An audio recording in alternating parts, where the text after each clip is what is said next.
ফখরুল ইসলাম আলমগীর যে রাষ্ট্রপতি হয়েছে, ওর স্বপ্নের আশা পূর্ণ হয়েছে। হ্যাঁ, স্বপ্ন কখনো ভাবে না যে সে রাষ্ট্রপতি হবে।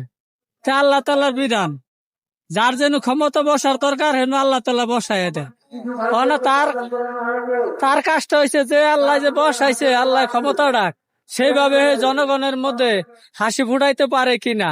যে হাসি ফুটানো হয়েছে, যেমন কোন যদি সরকার গণতন্ত্র যেন অধিকার ফিরে পাইছে, যেন এই ধারাবাহিকটা থাইকা যায়।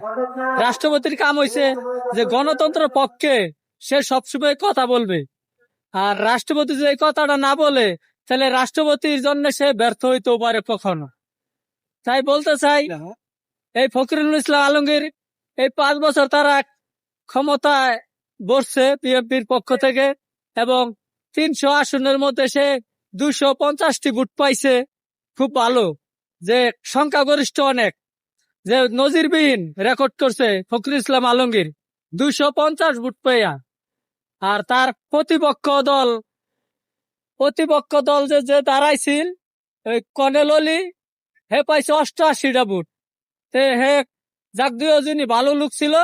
তার মধ্যে যত রাষ্ট্রপতি বাংলাদেশের নির্বাচন হয়েছে আমরা শুনতে পারছি 35 বছর পরে এই রাষ্ট্রপতি নির্বাচন হয়েছে।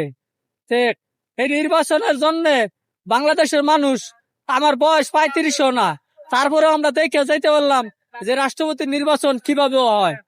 তাই বলতে চাই, এই রাষ্ট্রপতির দক্ষতা ফখরুল ইসলাম আলমগীর যেন সঠিকভাবে মূল্যায়ন করে এবং জনগণের দিকে খেয়াল রাখে।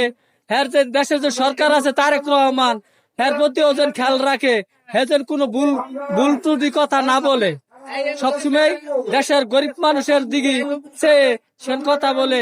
আমরা দেখেছিলাম তারেক জিয়ার মা এবং সাবেক প্রধানমন্ত্রী খালেদা জিয়া, সে ছিল 18 টাকা 17 টাকা কেজি চাউল খাওয়াই দিয়ে গেছিল।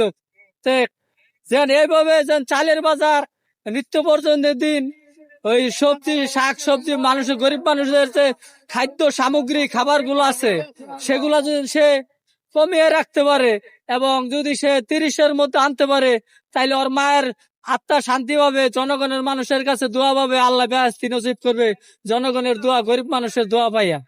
তাই বলতে চাই তারেক রহমান সাহেবকে, যে আপনি দেশের সরকার হইছেন, সরকার আপনি হইতে পারেন নাই, আল্লাহ তাআলা আপনার লেখে রাখছিল যে শেখ হাসিনা 17 বছর পরে পালিয়ে যাবে, তারপরে আপনি সরকার হবেন, এই দেশের মানুষ আপনাকে চাবে। আপনি 200 বেশি আসন পাইয়া এই বাংলাদেশের সরকার গঠন করছেন, যে এটাও নজিরবিহীন ঘটনা, যে বাংলাদেশে কোন সরকার 200 বেশি আসন পাইয়া সরকার গঠন করতে পারে নাই। একমাত্র তারেক রহমানের একমাত্র ব্যক্তি সে সরকার গঠন করার উপযুক্ত লাভ করছে। তাই বলতে চাই, এই গরিব মানুষের কথা কয়ে যে আপনি আসছেন, এই গরিবের মুখের দিকে একটু হাসি ফুটায়েন। গরিবের আশা ভরসা কি? আপনার কাছে 5 তলা 10 তলা বিল্ডিং চাবে না, চাবে কি যে জিনিস, লবণ ডাল চিনি আদা, এই যেগুলো গরিবের খাদ্য নিত্যপতির জিনিস, সেগুলোর দাম কমিয়ে রাখবেন, যেন হারা খুব ক্ষতিগ্রস্ত না হয়।